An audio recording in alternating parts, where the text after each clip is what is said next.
God dag og velkommen til Zonen. I dag skal vi kigge på det her Ozonen Strike-Battle Gaming keyboard. Og det her, det er den lille model. Der findes også en større model, hvor der er en numpad med herude.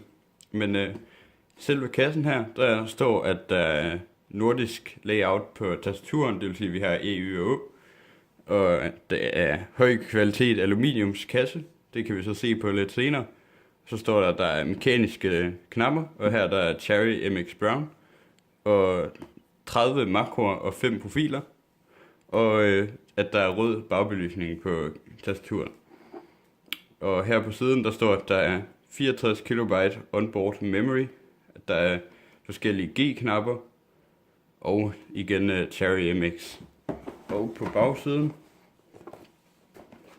her, står lidt om, hvordan det vejer og sådan noget, men hvis I vil se det, så kan I pause videoen her, så kan I læse, hvad der står.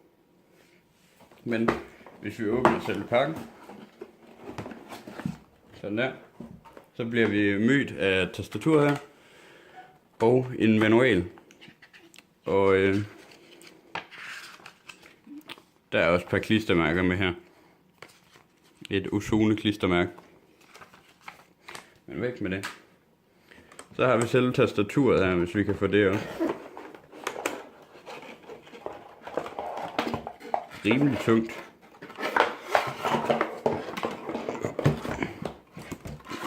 Det er lidt bøvlet med det her. Så.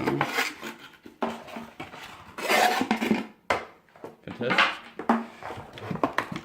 Og så kan vi også smide en kassen væk.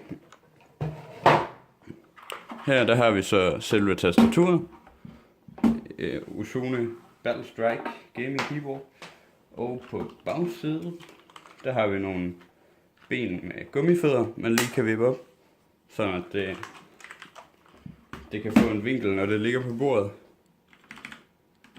Men det var alt, hvad der var med i kassen til Ozonen Battle Strike Gaming Keyboard med Cherry MX Brown switches. Men hvis I kunne lide videoen, så må I meget gerne smide et like eller subscribe.